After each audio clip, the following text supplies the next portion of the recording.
할렐루야, 반갑습니다.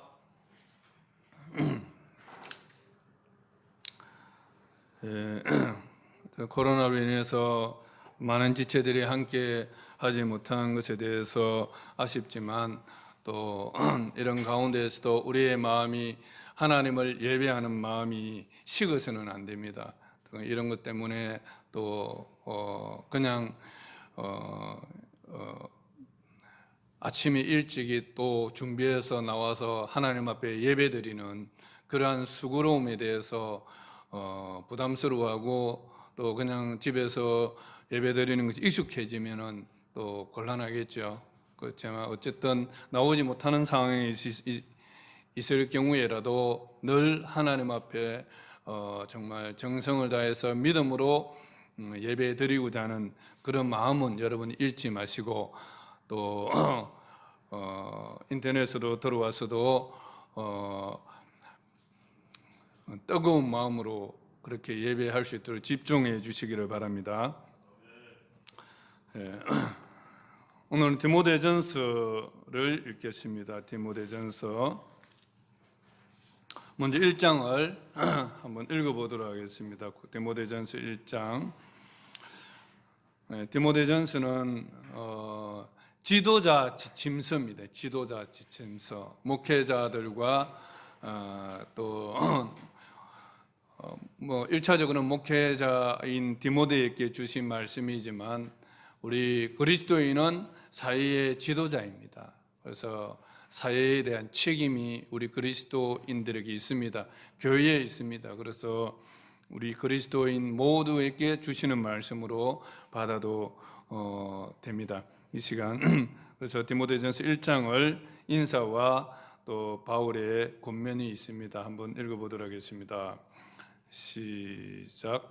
우리 구주 하나님과 우리의 소망이신 그리스도 예수의 명령을 따라 그리스도 예수의 사도된 바울은 믿음 안에서 참 아들 된 디모데에게 편지하노니 하나님 아버지와 그리스도 예수 우리 주께로부터 은혜와 긍휼과 평강이 내게 있을지어다.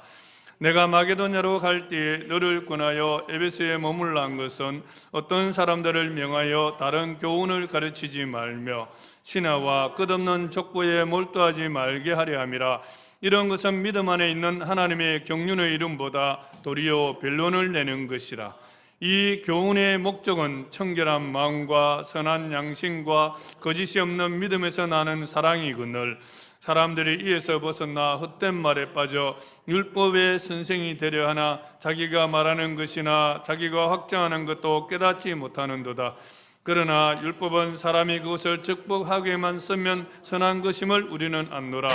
알 것은 이것이니 율법은 옳은 사람을 위하여 세운 것이 아니요 오직 불법한 자와 복종하지 아니하는 자와 경건하지 아니하는 자와 죄인과 거룩하지 아니하는 자와 막론된 자와 아버지를 죽이는 자와 어머니를 죽이는 자와 살인하는 자며 음행하는 자와 남색하는 자와 인신매매를 하는 자와 거짓말하는 자와 거짓 맹세하는 자와 기타 바른 교훈을 거스르는 자를 위함이니 이 교훈은 내게 맡기신 바 복되신 하나님의 영광의 복음을 따름이라.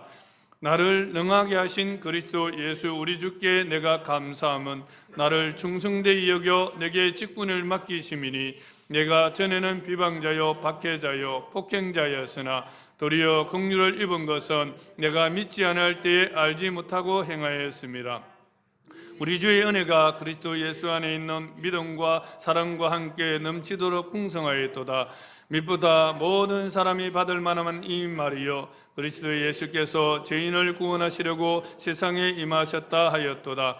죄인 중에 내가 계시니라. 그러나 내가 긍휼을 입은 까닭은 예수 그리스도께서 먼저 내게 일체 오래 참으심을 보이사 후에 주를 믿어 영생 얻는 자들에게 본이 되게 하려 하심이라. 영원하신 왕 곧 썩지 아니하고 보이지 아니하고 홀로 하나이신 하나님께 존귀와 영광이 영원무궁하도록 있을지어다. 아멘. 아들 디모데야, 내가 너에게 이 교훈으로서 명하노니 전에 너를 지도한 예언을 따라 그것으로 선한 싸움을 싸우며 믿음과 착한 양심을 가지라.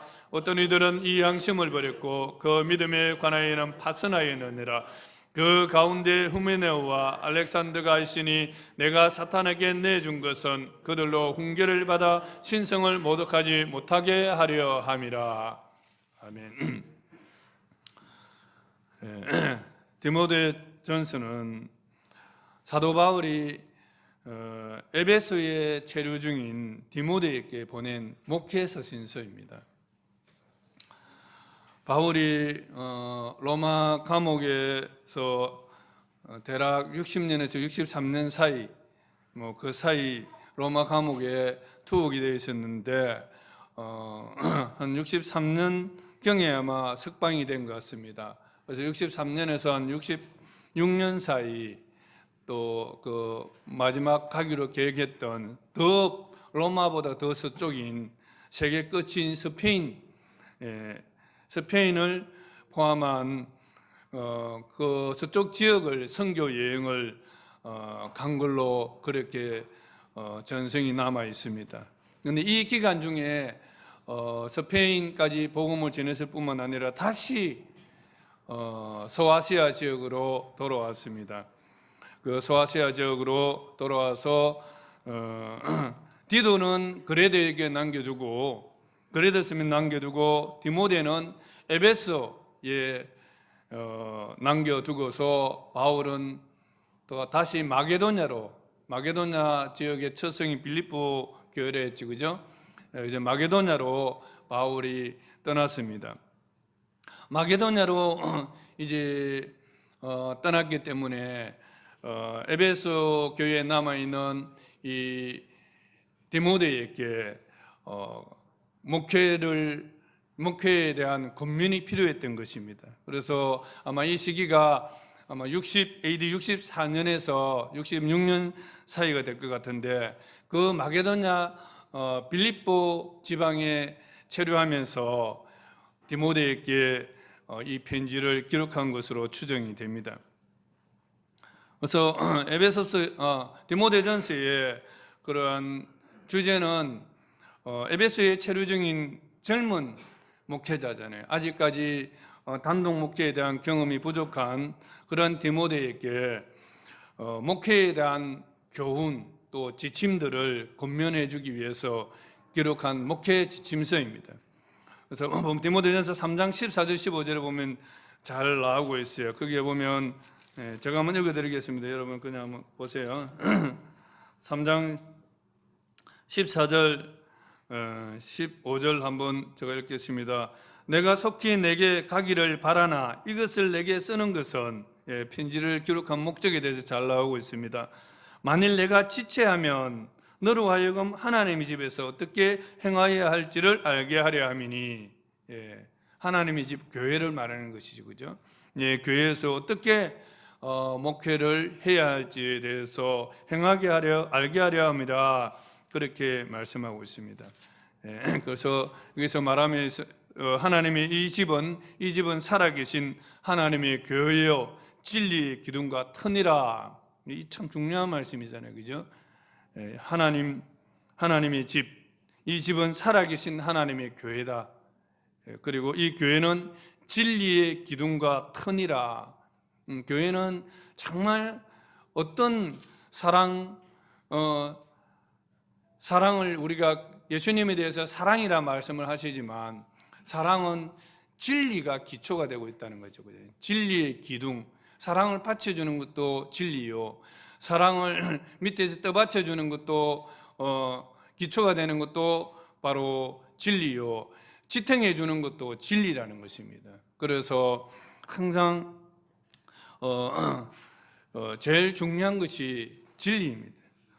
그래서 첫째는 그 주제가 진리를 수호하도록 디모데에게 격려를 하고 있습니다. 교회는 진리의 기둥과 터 위에 있기 때문에 이 진리를 떠나버리면, 진리가 변질되어 버리면 모든 것들은 부패해진다는 것입니다. 그래서 진리를 수호하라 하는 것이 바로 제일 중요한 말씀입니다. 그래서 1장 3절에도 보면 내가 마게도냐로 갈 때 너를 권하여 에베소에 머물란 것은 어떤 사람들을 명하여 다른 교훈을 가르치지 말며, 교회 안에 다른 교훈을 가르치는 사람들이 있다는 것입니다.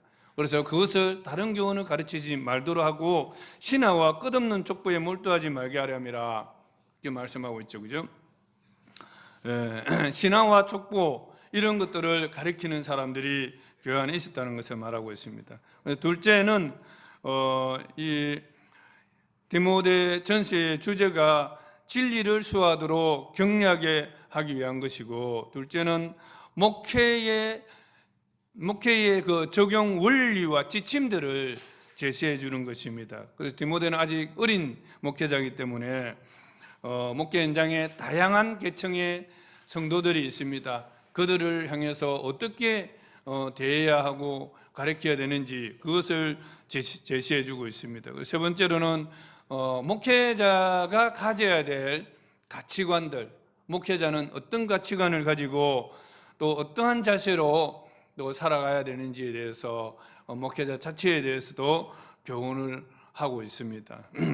그래서 디모데전서를 구조를 보면 1장에서 3장 항상 바울 서신을 보면 앞부분은 교리고 뒷부분은 실천입니다. 적용입니다. 그래서 우리가 적용해야 될 그 근거는 결국은 하나님의 진리로부터 나오는 것입니다. 그것이 교리라 하죠, 그죠? 하나님의 이 진리, 거기에 대해서 말씀하고 있습니다. 1장에 3장은 목회의 직무의 중요한 본질이 무엇인가에 대해서 말하고 있습니다. 목회의 직무의 본질, 지도자의 그 직무의 본질이 있잖아요. 무엇이든지 다 그 본질이 있어요. 중요한 직무의 본질이 있는데 그 직무의 본질이 무엇인지를 알아라는 것입니다. 그래서 다 똑같을 수가 없잖아요. 지도자라면 그런 자기가 정말 수행해야 될 직무의 가장 중요한 본질들이 무엇인가를 깨닫고 그것을 붙들고 살아가는 것이 제일 중요합니다. 그래서 목회자로서의 직무의 본질이, 중요한 본질이 무엇인가를 말하고 있습니다. 그래서 4장의 6장은 목회를 수행하는 목회자의 태도와 자세에 대해서 말하고 있습니다. 그래서 오늘 크게 이 전반부와 후반부의 큰 테두리 안에서 디모데 전서가 우리에게 주는 핵심 메시지를 무엇인지 한번 살펴보도록 하겠습니다. 첫 번째로 그 목회자의 직무의 중요한 본질로서 첫 번째가 뭘 말하고 있느냐면 다른 교훈으로부터 진리를 수호하라입니다. 목회자는 정말 다른 교훈으로부터, 교회 안에 들어오는 다른 교훈으로부터 진리를 수호해야 한다. 이것이 중요합니다. 무조건 사람들을 사랑하고 사람들을 섬기고 하는 그것이 중요한 것이지만, 그러나 그보다 더 중요한 것은 바로 진리를 수호하는 것입니다. 복음이 훼손되지 않도록, 하나님의 말씀이 변질되지 않도록 그 말씀을 그대로 증거하고 그 말씀대로 살도록 권면하는 것이 중요하다는 것입니다.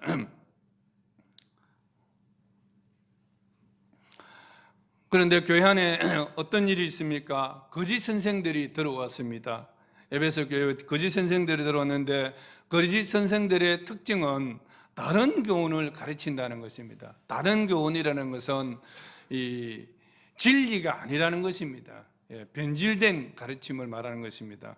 다른 교훈을 가르치고 있고 또 신화와 족보에 몰두하게 한다는 것이죠. 우리는 복음은 예수 그리스도와 예수 그리스도의 사역에 몰두하게 합니다. 그리스도의 하신 일들, 죽으심, 부활, 그리고 다시 오실 예수 그리스도, 그의 소망을 갖게 하는데, 그런데 그것이 아니고 족보와 신화에 몰두하게 합니다. 우리는 그리스도 안에서 한 가족입니다. 이제는 더 이상 내가 조선시대 누구 우선이고 그런 것들이 중요하지 않아요. 정말 중요한 것은 하나님의 가족으로 부름받은 것이 너무나 영광스럽고 이것이 소중하기 때문에 여러분들은 하나님의 자녀된 것들을 그 무엇보다도 자랑스럽게 여기시기를 바랍니다. 가문의 영광은 그리스도인이 된 것이다.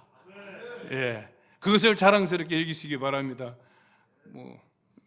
가문의 영광 그런 이상한 영화 보고 그런 헛된 꿈을 꾸지 마시고 족보 얘기 이제 그만하시고 정말 그리스도의 형제요 하나님의 자녀된 것들을 정말 영광스럽게 여기시길 바랍니다. 그리고 또 거짓된 가르침은 혼인을 또 금하고 음식을 또 금하는 또 이런 가르침이었습니다. 경건을 이익의 수단으로 삼았습니다. 이 거짓 선생들은 경건의 이익의 수단으로 삼는 게 뭔 말입니까? 돈벌이 수단으로 삼는다는 거죠. 예. 요즘도 그런 목회자들 많잖아요, 그죠? 신유를 돈벌이 수단으로 삼는 사람들. 처음부터 그렇게 하지는 않았겠죠. 그러나 어쨌든 변질이 된 것이죠. 말씀 선포를 직업으로 삼는 사람, 어디 한번 가서 설교하면 돈 얼마 주느냐 그걸 먼저 물어보는 사람들, 찬양으로 하나님을 섬기는데도 돈벌이 수단으로 삼는 사람, 이 다 경건을 이익의 수단으로 삼는 사람이죠. 그래서 우리가 이런 부분들 참 잘 분별해야 돼요. 어떤 사람이 정말 진정한 목회자인지 여러분들도 분별해야 돼요. 예, 목회자도 여러분을 분별하지만 여러분들도 정말 이런 목회자인지 아닌지를 분별해야 합니다. 그리고 이 에베소 교회에 있는 이 거짓 선생은 율법을 가르치면서 자신이 율법의 그 선생으로 대접을 받기를 원하는 겁니다. 다시 말해서 이것이 율법이 하나의 도구인 것이죠. 예, 율법을 이용해서 자기 이름을 드러내기를 원한다는 것입니다. 그것이 그리고 또 거짓 선생들은 율법을 오용해서 어쨌든 결국은 자기를 드러내고 자기의 영광을 위해서 일을 하고 자기 밥벌이로 하고 있다는 것을 말하고 있습니다. 오히려 복음을 더 진리를 명확하게 드러내야 되는데, 진리 대신 예수 그리스도를 명확하게 드러내야 되는데 그보다는 율법의 그 뜻도 본래의 사용 용도조차도 잘 모르면서 혼란을 끼쳤다는 것입니다. 그래서 바울이 오늘 보면 9절부터 보면 18절부터 보면 율법의 용도가 무엇인지를 잘 설명하고 있는 것입니다. 율법은 우리가 그 율법을 다 지켜서 의롭게 되는 것이 아니라 그건 절대로 불가능하다는 것입니다.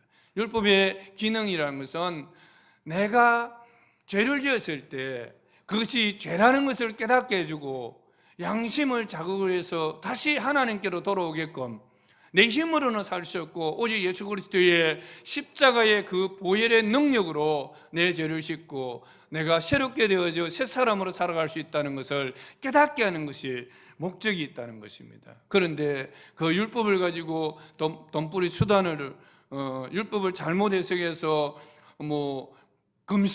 음식을 먹지 말라, 또 혼인을 하지 마라, 다 금욕주의자들이잖아요, 그죠? 그런 잘못된 가르침으로 해서 이러한 이단 사상들이 교회 안에 들어왔습니다. 그래서 이런 이단 사상으로부터 진리를 수호하는 것이, 바르게 가르쳐서 진리가 무엇인지 바로 드러내고 그 진리대로 살도록 가르치는 것이 바로 목회자라는 것을 말씀하고 있습니다. 그런데 이 가운데에서 제일 중요한 것은 계속 말하고 있습니다. 양심에 대해서 말하고 있어요. 선한 양심을 가지라, 청결한 마음을 가지라, 또 믿음을 가지라, 믿음으로부터 나오는 사랑이다, 이런 표현들을 계속하고 있습니다. 디모데에게 계속 그 이야기를 하고 있죠. 믿음과 착한 양심을 가지라. 어떤 이들은 이 양심을 버렸고 그 믿음에 관해서 파선하 있느니라. 여러분, 그 믿음이란 것은 사실 그 신실함이 그 안에 포함이 되어 있습니다. 신실함이란 것은 영어로 보면 신시어죠, 맞죠? 영어 잘하신 분? 신시어인데 이거는 원어적인 의미로 보면 신세라미, 신셀라가 아니고 신세라. 이것은 어떤 그 의미가 있냐면 왁스를 칠하지 않는다, 왁스를 칠하지 않는다, 그런 뜻입니다. 다시 말해서 위선이 없다 하는 그런 뜻입니다. 그래서 믿음이라는 것은 거짓이 없어야 돼요. 거짓된 동기로 뭔가 믿음 있는 척 하는 것은 믿음이 아닙니다. 그런데 무엇보다도 그 마음에서부터 청결하고 깨끗하고 동기가 양심이 착해야 되고 거짓이 없는 그런 믿음이어야 합니다. 그런데 실제로 그 당시에 문화적인 배경에서 나온 단어들이에요. 그 당시에 그 도자기 공들이 도자기를 구울 때에 중간에 스크래치가 나면 그것을 숨기기 위해서 뭘 하면 왁스를 칠한다는 거죠. 그 사이 왁스를 먹이는 거예요. 그리고 마지막에 유약을 발라버리면 이것은 그냥 안에는 실제로 거짓이 숨겨져 있는 거죠. 스크래치 난 것이 숨겨져 있는 겁니다. 그러나 그것을 열을 가하면 어떻게 됩니까? 안에 있는 것들이 녹아버리잖아요. 그래서 도자기 공들이 내가 만든 이 도자기에 대해서 품질을 보증하겠습니다 하는 의미에서 그 도자기의 신세라를 기록하는 거예요. 적어 놓는 거죠. 인을 치는 거죠. 내가 만든 작품은 이렇게 내가 품질을 보증한다, 그 말입니다. 그래서 우리가 예수 그리스도를 믿는 사람들은 정말 동기도 순수해야 되고 그 마음속에서부터 숨김이 없는 그러한 믿음이어야 된다는 것을 말하고 있습니다. 그래서 우리가 이 진리에 대한 믿음이 무너지면 우리의 양심도 무너질 수밖에 없습니다. 그래서 사도 바울은 이러한 진리에 대해서 잘 수호하는 자가 되어야 된다. 목회의 중요한 직무는 하나님의 진리가 부패되지 않도록 잘 보호하고 가르치라고 말씀하고 있습니다. 여러분들도 좋은 소리를 들으려고 하지 말고 무엇보다도 진리의 말씀에 대한 갈구함이 있어야 합니다. 우리 주영광교회 모든 지체들은 정말 달콤한 소리보다 하나님의 진리의 말씀에 여러분들이 노출되기를 간절히 축원합니다. 두 번째로 보면 우리가 1장에서 보면 12절부터 해가지고 쭉 이렇게 나오는데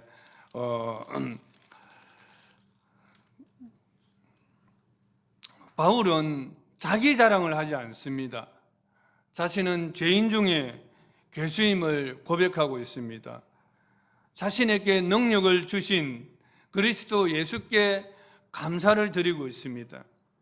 왜냐하면 자신은 비방자였고 폭행자였고 박해자였고 죄인 중에 괴수였지만 자신이 복음을 전하는 진리의 사도로 살 수 있게 된 것은 오직 그리스도 예수의 그 은혜와 예수님 안에 있는 믿음과 또 넘치는 사랑으로 말미암아 자기에게 이 직분을 맡겨주셨다고 생각하고 있습니다. 목회자의 중요한 직분 중 하나가 뭐냐면 자기 자신을 미화시키는 것이 아닙니다.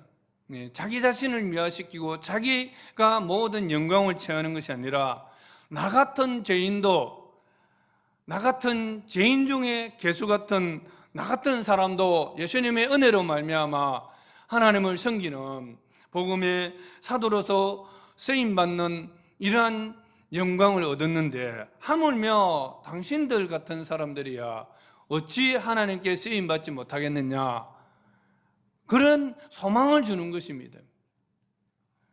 여러분, 저도 마찬가지입니다. 수없이 매일 죄와 싸우고 있고 나의 연약함과 늘 싸우는 그런 사람 중에 한 사람입니다.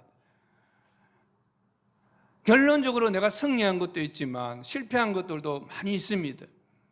그래서 사람은 어느 누구도 영광을 취할 수 있는 그런 위치가 아닙니다. 오직 하나님만이 영광을 받으셔야 하는 것입니다. 17절 말씀 한번 읽겠습니다. 시작.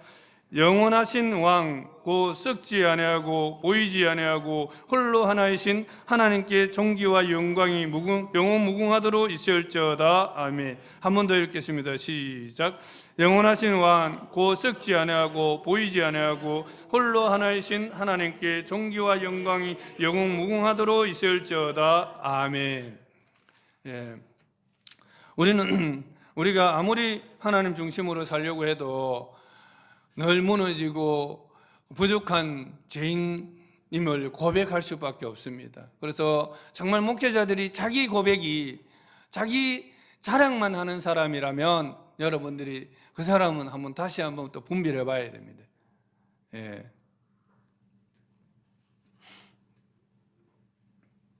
오직 하나님께 영광을 돌리는 것이 목회의 중요한 직무입니다.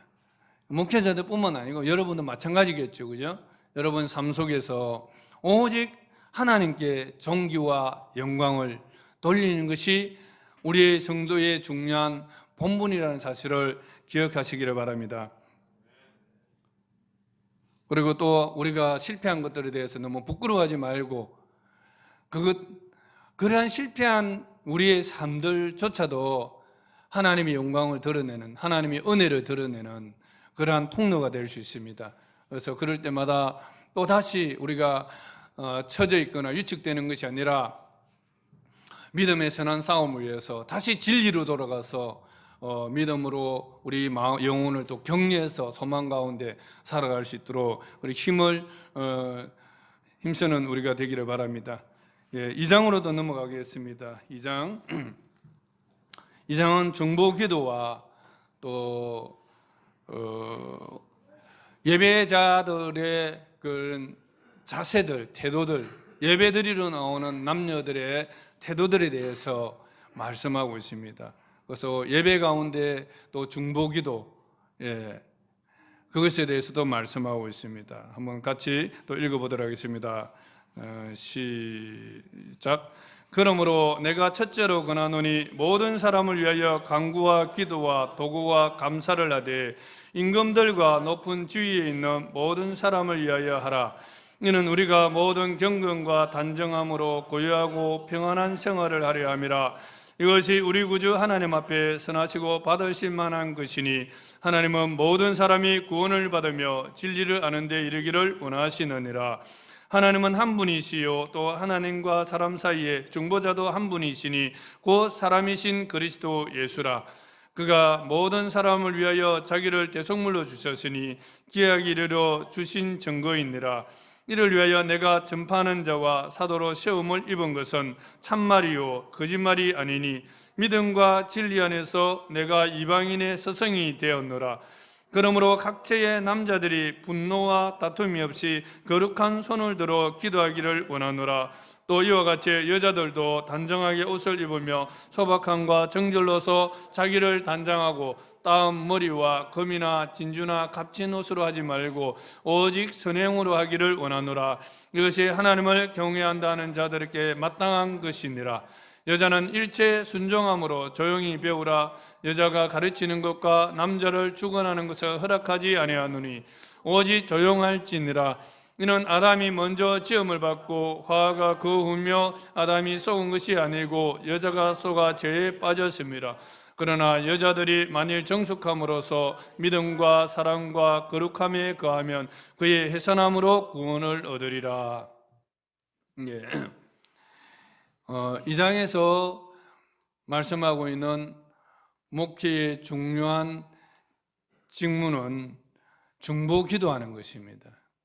여기서 보면 모든 사람을 위해서 간구와 기도와 도구와 감사를 하되, 도구라는 것은 중보를 말하는 중보기도를 말합니다. 다른 사람을 위해서 기도하는 것을 중보기도라 하죠.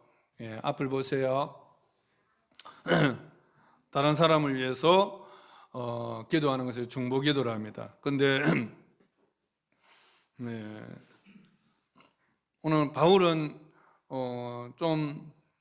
우리 생소한 기도를 부탁하고 있습니다.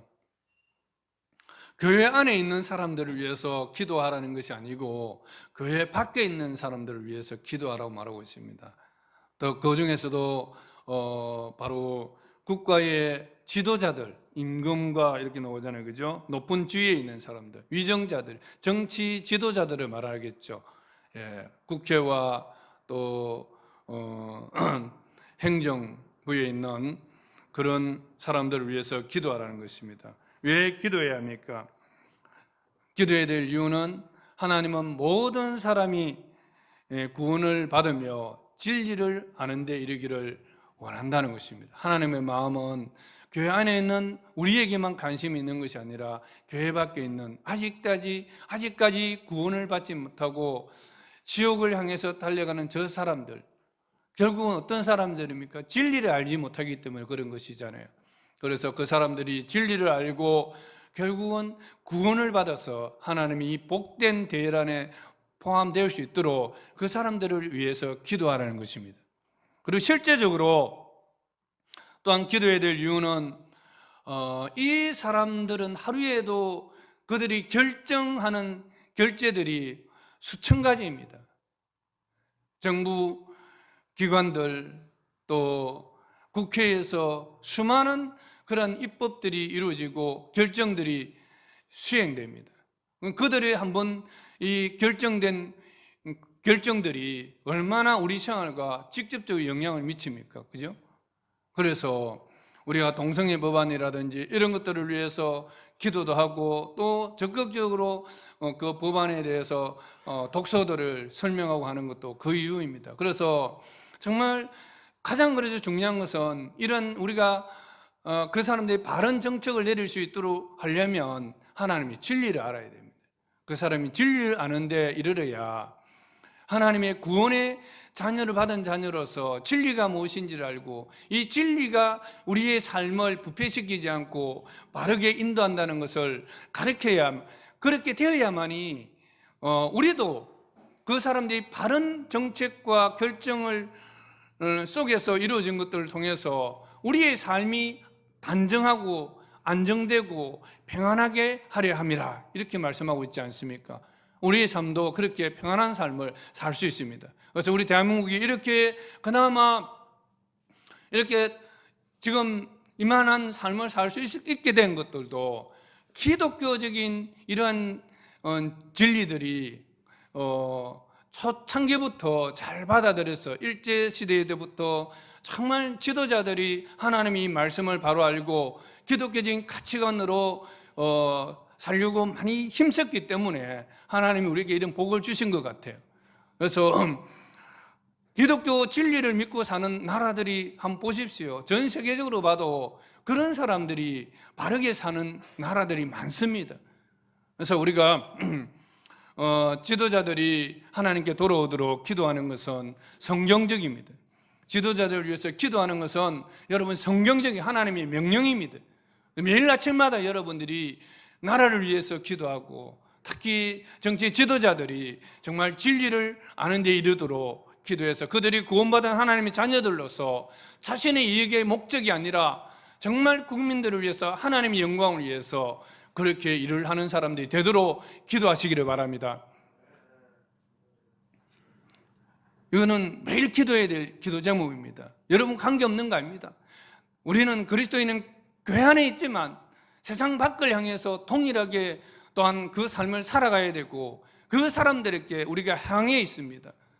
그래서 제가 목사이지만 여기 있는 재개발 이런 사업에도 사실 내가 목소리를 내는 이유는 거짓이 판을 치고 있기 때문에 얼마나 이 주민들을 속이고 있는지요. 그래서 그것은 믿음과 결코 분리된 행동이 아닙니다.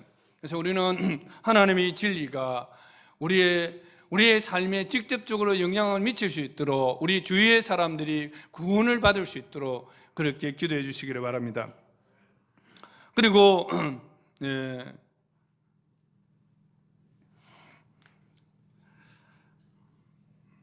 8절에서부터 15절까지를 보면 하나님 앞에, 이거는 공적 예배에 나오는 사람들에 대한 태도에 대해서 말하고 있습니다.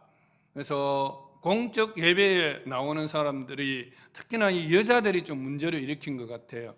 여자들이, 근데 에베소 교회는 한 특수성이 있습니다. 고린도 교회와 에베소 교회가 좀 특수성이 있어요. 이 두 지역은 특히나 신전이 많았어요. 신전, 우상 숨기는 신전이 있었는데 신전에서 어떤 일이 있습니까? 신전에는 우상을 섬기는 신전에는 보면 그 신전 창녀들이 있었습니다. 우리는 뭐 요즘 그런 거 없지만 신전 창녀들이 있는 거죠. 신전 창녀들이 술에 취해가지고 혼음을 하는 거예요. 그리고 신전 장녀들은 화장을 진하게 하고 뭐 보석이나 이런 것들을 치장을 하고 화려한 옷을 입고 그렇게 했었어요. 근데 그런 신전 장녀들조차도 하나님의 진리의 복음 앞에 굴복하고 예수 믿는 그리스도인으로 회개하고 돌아온 여자들이 있었던 거예요.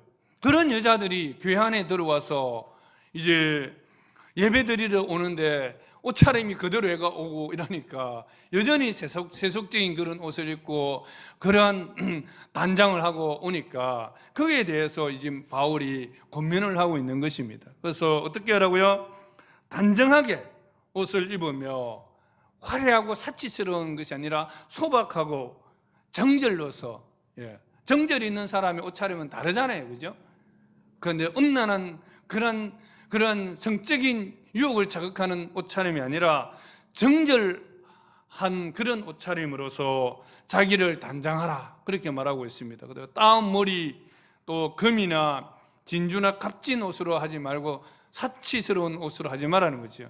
그래서 무엇보다도 중요한 것은 오직 선행을 행하라, 그렇게 있습니다. 선행으로 단장하라 그럽니다.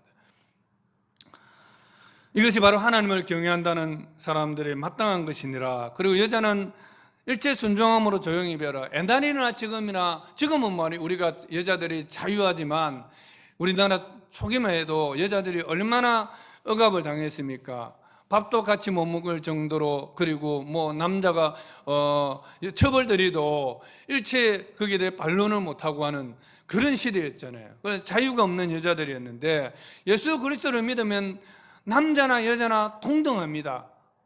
그렇죠? 기독교가 들어가는 곳마다 여자들이 정말 자유를 얻었어요. 아직도 기독교 없는 나라들이 그 여자들이 거의 뭐 노예 수준으로 살잖아요. 근데 복음이 들어가니까, 진리가 들어가니까 하나님은 외모로 사람을 차별하지 않으신다는 것입니다. 가난한 자나 부자나 남자나 여자나 다 하나님 앞에 존귀한 하나님의 자녀고 하나님의 형상을 따라 지원받은 정말 존귀한 자라는 것이죠. 이런 복음이 전해지니까 여자들이 갑자기 어떻게 됐습니까? 노예와 같은 처지에서 자유를 얻었잖아요. 그런데 이 자유가 임하니까 여자들이 글발이 세가지고 예배 중에도 막 말로 말하고 이러니까 예배에 방해를 받는 거예요. 그러니까 여자들이 조용하라, 교회 안에서는 조용하라. 특히나 그 여자들이 대부분이 신전 장녀들이 이제 회개하고 돌아와가지고 막 이래 하니까 하나님이 예배를 방해하는 거예요. 그것 때문에 이제 이런 부분입니다. 그래서 성경은 여자들이 가르치는 것에 대해서 금지하려고 있지 않습니다. 이런 특수 상황 속에서 말씀하고 있지. 더불어도 사사로서, 그죠? 온 남자들 이끌고 군대를 지휘하지 않습니까? 잘못하면 우리가 이 부분에 잘못 생각할 수 있는데 그런 특수적인 상황이 있었다는 것을 여러분 아시고, 그러나 어쨌든 간에 우리가 여성들이 해야 될 것은 소박함, 정절, 또 단정한 옷차림, 선행을 행하는 것도, 이것들은 우리가 같이 추구해야 될 중요한 덕목인 것 같습니다. 그래서 목회자의 중요한 직무 중에 하나는 교회를 올바른 예배를 바로 드릴 수 있는 질서를 바로 세우는 것입니다. 그래서 그런 부분에 있어서 오늘 가르쳐주고 있습니다. 우리 주영광교회는 특히나 옷차림들, 예배 드리는데 방해되는 옷차림들 있잖아요. 다른 사람의 시선을 끌어들이는 그런 옷차림들은 가능하면 하지 마라, 좀 단정한 옷차림으로 하십시오, 그렇게 부탁을 하고, 마찬가지입니다. 여러분들이 바깥에 나와서 살 때에도, 교회 안에서만 아니고 밖에 나가셔도 좀 소박한 옷을 입고, 그죠? 그리스도인으로서 소박한 옷 입고, 또 그리스도인으로서 어떤 그 모습, 그런 정절 있는, 절제 있는 옷차림이 오히려 하나님 앞에 선한 것입니다. 그리고 그 돈으로, 비싼 돈으로 뭐 옷 사입고 그래 하는 것 돈으로 오히려 가난한 자들을 위해서 나누어주고 다른 사람을 세우는 일에 쓴다면 그것이 하나님께서 보시기에 참 경건으로 받아들이는 것이죠. 우리 주영광교회 모든 지체들은 그런 성도들이 되기를 바랍니다. 그리고 남자들에 대해서는 거룩한 손을 들어 기도하라고 말하고 있습니다. 이렇게 예전에는 기도할 때 이렇게 손을 들고 이렇게 기도를 했는데, 이 손에 피를 묻히고 있으면서도 이 손을 들고 기도하면 하나님이 받으시겠냐는 것입니다. 이 손으로 다른 사람을 학대하고 이 손으로 더러운 죄를 짓고 그러면서 손을 들면 하나님 받으시겠냐는 것입니다. 그래서 하나님, 우리의 기도하는 자의 자세로서는 원망 들을 만한 일이 있거든, 예물을 제단에 드리다가 원망 들을 만한 일이 있거든, 그 예물을 제단에 두고 먼저 가서 그 사람과 화해하고 와서 다시 예물을 하나님께 드리라, 그렇게 말씀하고 있습니다. 그래서 우리의 삶이 사람과 하나님 앞에서 거룩해야 된다는 것을 말하고 있습니다. 그래서 우리의 삶을 거룩한 삶을 살고 그 거룩한 삶의 토대 위에 또 하나님 앞에 기도하기를 힘쓰라고 말씀하고 있습니다. 그래서 우리 남자들이 특히 아무래도 외부 활동을 많이 하다 보니까 그렇게 아마 이렇게 이 말씀을 쓴 것 같습니다. 그러나 오늘날 여성분들도 많이 외부 활동을 같이 하잖아요. 그런 의미에서 오늘날은 적용할 때 아마 동일하게 정말 거룩한 손을 들어 기도하기 힘쓰라, 이것은 공통적으로 이렇게 주신 말씀으로 받을 수가 있습니다. 3장으로 넘어가겠습니다. 3장을 우리가 같이 한번 읽겠습니다. 3장은 감독과 또 섬기는 집사의 자격, 다시 말해서 교회 안의 지도자들에 대한 하나님 주신 말씀들입니다. 하나님이 교환에 주신 직분자들이 어떻게 해야 되는가 하는 것을 말씀하고 있습니다. 같이 한번 읽겠습니다. 시작. mit보다 이 말이여 곧 사람이 감독의 직분을 얻으려 하면 선한 일을 사모하는 것이라 함이로다. 그러므로 감독은 책망할 것이 없으며 하나님의 남편이 되며 절제하며 신중하며 단정하며 나그네를 대접하며 가르치기를 잘하며 술을 즐기지 아니하며 구타하지 아니하며 오직 관용하며 다투지 아니하며 돈을 사랑하지 아니하며 자기 집을 잘 다스려 자녀들로 모든 공손함으로 복종하게 하는 자라야 할지며 사람이 자기 집을 다스릴 줄 알지 못하면 어찌 하나님의 교회를 돌보리요. 새로 입교한 자도 말지니 교만하여져서 마귀를 정죄하는 그 정죄에 빠질까 하며 또한 외인에게서도 선한 증거를 얻은 자라야 할지니 비방과 마귀의 올무에 빠질까 염려하라. 이와 같이 집사들도 정중하고 일구이언을 하지 아니하고 술에 임박히지 아니하며 더러운 일을 탐하지 아니하고 깨끗한 양심에 믿음의 비밀을 가진 자라야 할지니 이에 이 사람들을 먼저 시험하여 보고 그 후에 책망할 것이 없으면 집사의 직분을 맡게 할 것이요 여자들도 이와 같이 정숙하고 모함하지 아니하며 절제하며 모든 일에 충성된 자라야 할지니라.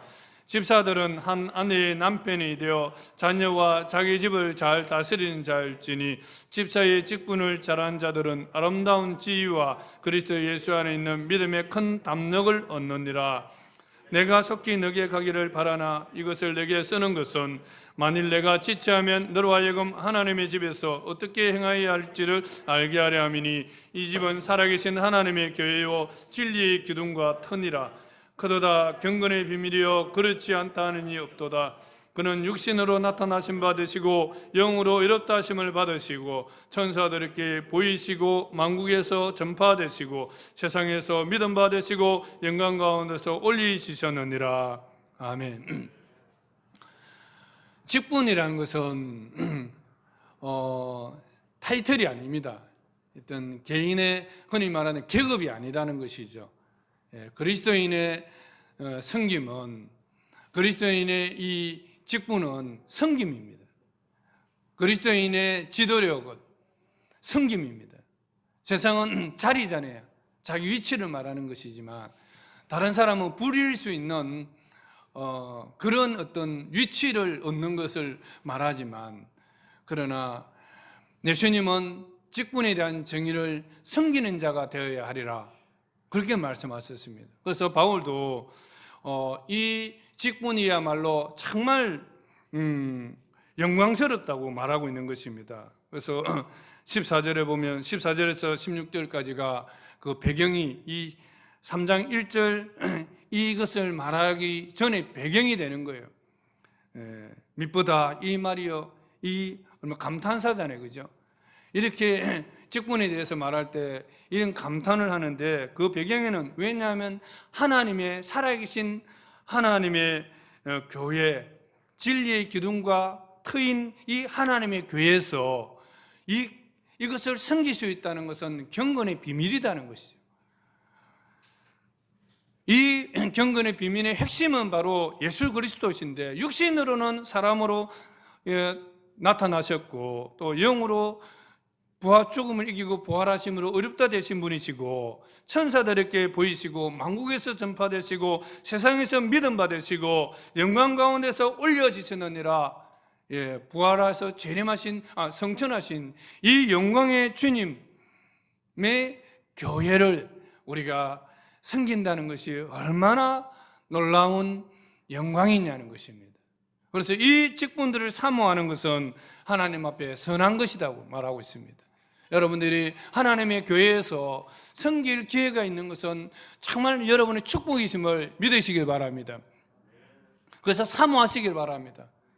그래서 그것을 내가 하나님 앞에 사모해야 돼요. 그래서 하나님, 내가 정말 진리의 기둥과 트인 하나님의 집, 살아계신 하나님의 집인 이 교회에서 내가 하나님을 섬길 수 있는 그러한 기회를 주십시오. 하나님, 나에게 주신 이 기회가 하나님을 영화롭게 하게 해주십시오. 목소리로, 찬양으로 하나님께 영광 돌릴 수 있고, 여러분의 은사로 오늘같이 이렇게 물이 얼어버렸죠, 그죠? 그러면 아직 우리 집도 얼었어요. 그래서 이런 노인들 있는 가정들 같으면 누군가 가서 돌봐주고, 이런 은사가 있는 사람들은 그렇게 함으로써 하나님을 섬긴다면 정말 이것은 축복의 영광인 것입니다. 그래서 여러분들은 하나님의 교회를, 살아계신 하나님의 집인 이 교회를 섬길 수 있는 직분을 달라고 기도하세요. 그래서 저도 그런데 이 직분자를 세울 때에 하나님은, 감독이란 것은 오늘까지 설교와 교회의 치리를 담당하고 있는 목회자를 말하는 것입니다. 그래서 이런 감독의 조건들과 집사의 조건들에서 이야기하고 있습니다. 그런데 공통적으로 들어가는 게 뭐냐면 한 아내의 남편이 되고 이렇게 말하고 있습니다. 이게 무슨 말이에요? 두 아내의 남편이 아니고 여러 아내의 남편이 아니고 한 아내의 남편이 말하는 거예요. 어느 날 제가 들었었는데 충격적인 건, 한 장로님이 자기 아내가 있는데 첩을 얻어가지고 첩과 함께 교회에 탁 와서 제일 앞자리에 앉아서 아멘 하더라는 거예요. 이것은 잘못 세운 것이죠. 검증되지 않은 사람이, 육신의 정욕의 절제를 검증받지 못한 사람입니다. 그래서 목회자의 중요한 직무 중에 하나가 정말 사람을 세울 때에 검증을 하고 검증한 다음에 세우라는 것입니다. 그래서 우리는 사실 아직까지 집사를 정식적으로 세우지 않았습니다. 다른 교회에서 바꿔온 사람들, 그런 사람들은 우리가 명칭은 그렇게 수용하지만, 그러나 우리 교회는 지금 다 형제 자매로 그냥 있습니다. 그래서 여러분들이 정말 이런 직분에 대해서 하나님 앞에 선한 소원이 있고, 이 직분을 통해서 정말 하나님께 존귀와 영광을 돌려드리고자 하는 사람들이 나타날 때에는 정말 우리 교회를 통해서 모든 사람들이 검증한 다음에 세울 겁니다. 그러나 지금은 아직은 아닙니다. 여러분이 기도하시고 이러한 좋은 선한 사업을 위해서 주님께 쓰임받을 수 있는 그러한 지도자로 쓰임받을 수 있도록 여러분들이 기도하시고 선한 소원을 가지시기를 바랍니다. 1장에서 3장까지 목회의 중요한 직무에 대해서 말씀을 드렸습니다. 여러 가지 직무들이 있겠지만 본질적인 것들을 우리가 나눴습니다.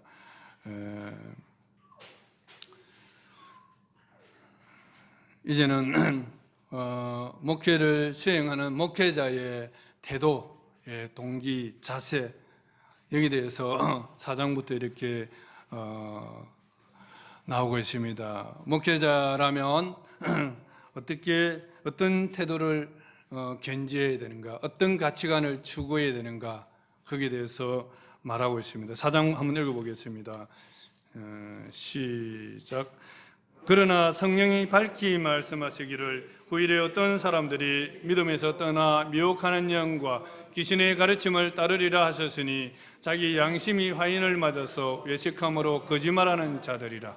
혼인을 금하고 어떤 음식물을 먹지 말라고 할 터이나 음식물은 하나님이 지으신 바니 믿는 자들과 진리를 아는 자들이 감사함으로 받을 것이니라.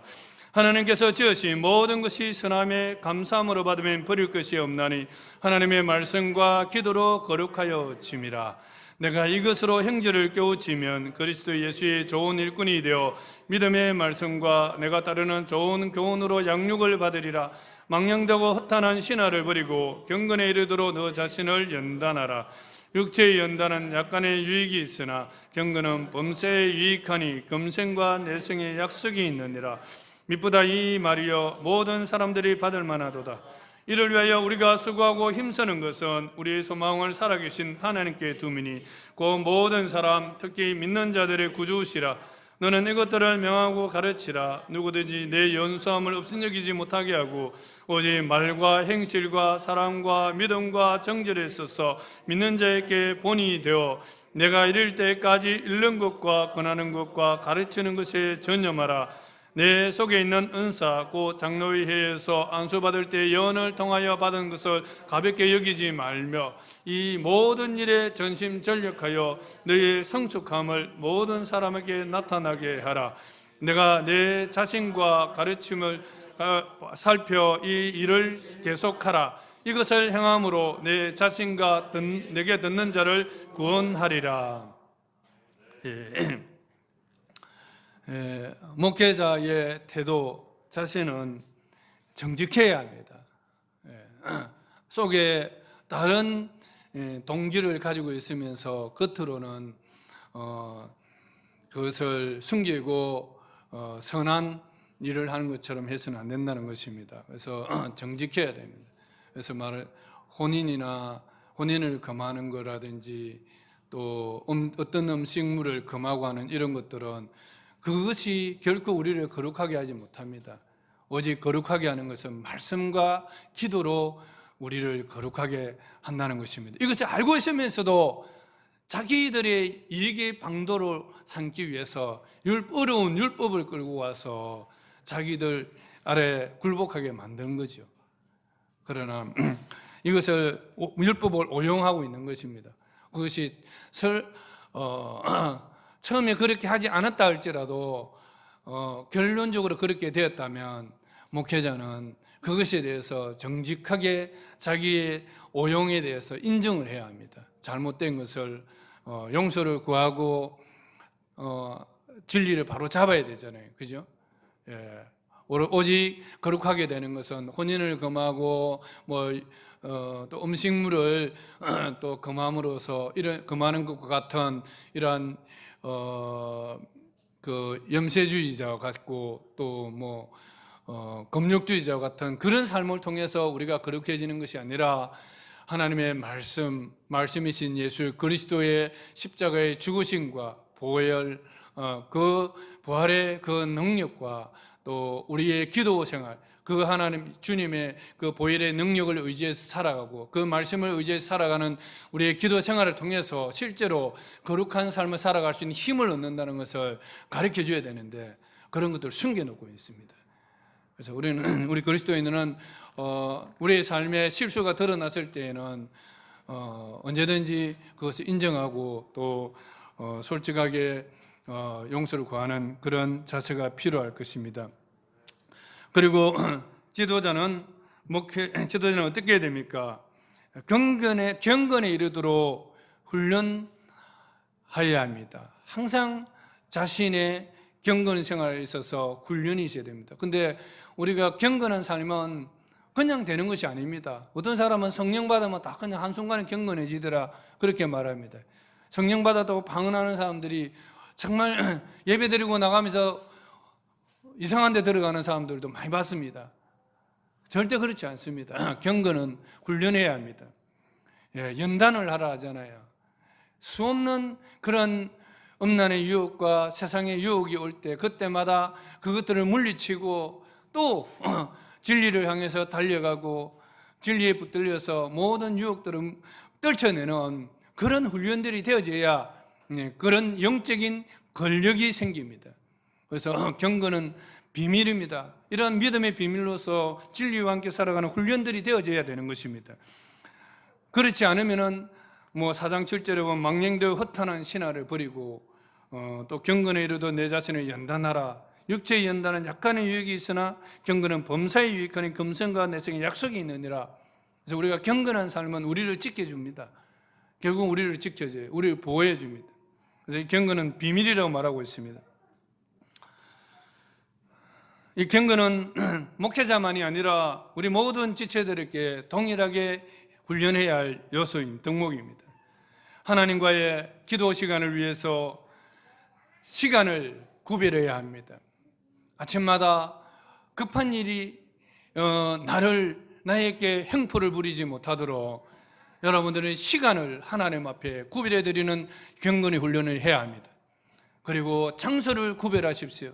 이 부자리에서 물론 드릴 수도 있겠지만, 몸이 불편하면 그럴 수도 있겠지만, 그러나 내가 하나님과의 어떤 장소에서 어떤 시간에 하나님과 만날지에 대해서 그것을 구별해서 드리는 훈련들을 해야 됩니다. 훈련을 해야 돼요. 그래야 되죠. 저는 그래서 추우면 괜히 또 그렇잖아요. 그래서 항상 아침에 일어날 때는 먼저 양치질부터 합니다. 그리고 면도부터 합니다.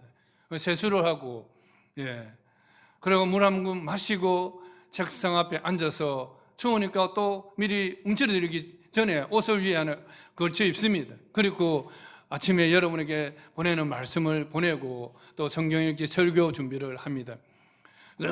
이런 자기만의 하나님과의 어떤 경건의 시간을 위한 비밀적인 그런 시간과 장소들을 가져야 합니다. 그것이 물론 다 같이 사는 집안 같으면 그 어렵겠지만, 그러나 그래도 내 마음에 한 의사를 구별한다든지, 그래서 이 시간에 여기서 하나님을 만나겠습니다 하고 그렇게 하는 훈련들이 이루어질 때에 하나님과 경건의 그 깊이가 더해갈 확률이 훨씬 더 높습니다.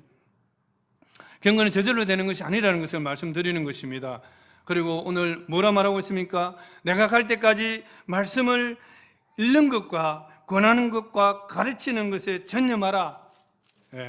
또 이 모든 일에 전심전력하여 너희의 성숙함을 모든 사람에 나타나게 하라. 우리의 경건에 있어서 경건의 권력이 이제 자라는 것들을 남이 봐도 알 수 있을 정도로 그렇게 훈련하라는 것을 말씀하고 있습니다. 여러분들은 하나님 앞에 예배를 위해서 어떻게 훈련하고 있습니까?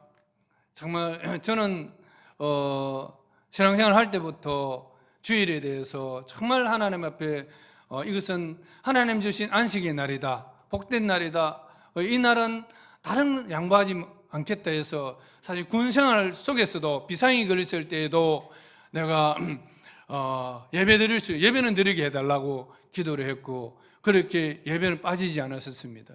그런데 그것이 하나님 제 삶에 저를 지켜주는 중요한 하나의 도구가 됐던 것 같습니다. 물론 율법적이지는 않지만 그만큼 하나님 예배를 통해서 주시는 하나님의 은혜와 생명, 그 사랑을 공급받지 못하면 나는 살 수가 없습니다 하는 것을 부대장한테 이야기했습니다. 그러니까 가라 이러더라고요. 그래서 예배 드리러 왔습니다. 비상 속에서 예배 드리고 다시 들어가서 근무를 했습니다.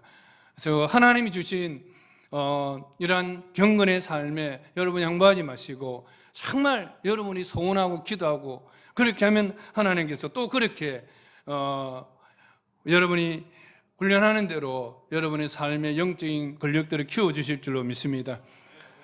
돈에 대해서도 여러분 훈련해야 합니다. 나중에 6장에 또 나오고 있죠, 그죠?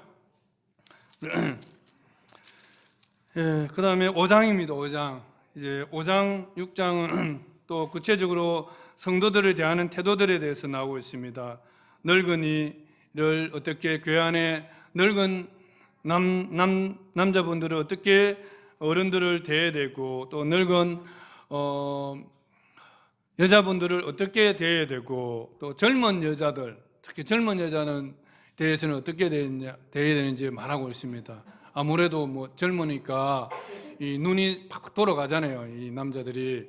그러니까 더군다나 또 목회자들이 참 성적으로 많이 유혹이 돼가지고 교회를 정말 파탄에 이르게 하는 그런 일들이 오늘날 많이 있습니다. 예전에도 마찬가지겠죠. 그러니까 디모데에게 이런 권면을 하고 있습니다, 그죠? 그리고 과부들을 어떻게 돌봐야 될지에 대해서도 말하고 있습니다. 그리고 장로들을 어떻게 또 대해야 될지 거기에 대해서도 가르쳐주고 있습니다. 여기에 보면 또 물만 마시지 말고 위장과 자주 나는 병을 위하여는 포도주를 조금씩 써라. 이 구절 가지고 성경에 술 먹어도 좋다 이런 사람들이 있습니다. 그러나 사실 술은 우리를 방탕하게 한다고 성경 계속적으로 말씀하고 있습니다. 그래서 술은 절제하는 게 좋습니다, 여러분. 그다음에 6장에 가면 종과 상전들의 관계에 대해서 말하고 있습니다. 또 고용주와 피고용인의 관계에 대해서 적용을 할 수 있을 것입니다. 어떻게 해야 될지 말하고 있습니다.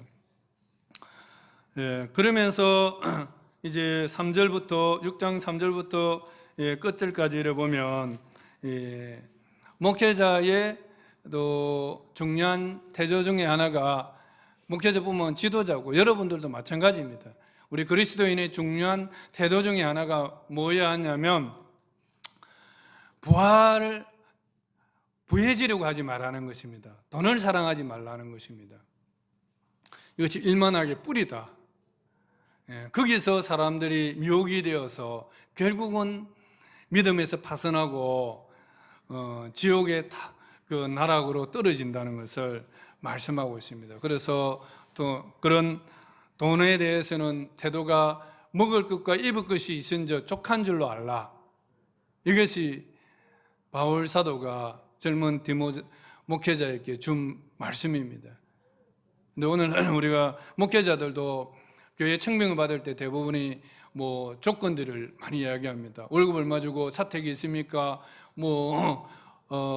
차 있습니까? 이런 조건들이 많이 내세운다는 거예요. 그러나 그것은 필요는 하지만 그러나 진정한 목회자의 자세는 먹을 것, 입을 것이 있다면 그리고 그것이 하나님 부르신 곳이라면 기꺼이 갈 수 있는 그런 태도여야 한다는 것을 말하고 있습니다. 그래서 돈을 사랑하면 결국은 믿음에서 파선한다는 것을 말하고 있습니다. 이것은 저와 여러분들, 특히 저는 또 CEO로서 큰 돈을 많이 다루기 때문에 참 이 부분에 대해서 여러분이 기도해 주셔야 됩니다.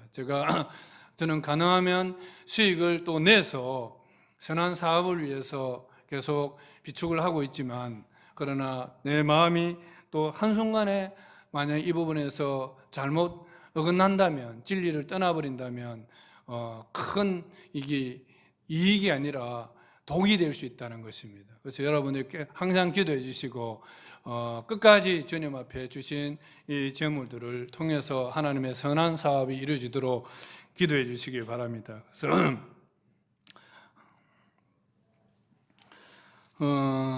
시간이 많이 됐는데 5장 6장은 여러분이 직접 읽으시기를 바랍니다. 또 직접 읽으시면 디모데전서가 참 우리 삶의 목회자들에게 준 지침서이지만 또 그 목회자가 성도를 향해서 목회를 하지 않습니까?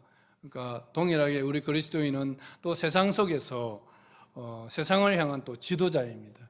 그래서 여러분들이 이 디모데전서의 원리를 가지고 여러분 삶에서 생활한다면 어디를 가든지 이 원리를 가지고 생활한다면 여러분 삶에 하나님의 은혜와 축복이 넘치고 또 하나님께 영광을 돌리는 삶을 살 수 있을 것이라고 믿습니다. 우리 주은관계 모든 성도들이 그런 삶을 살 수 있기를 축원합니다. 찬양하도록 하겠습니다.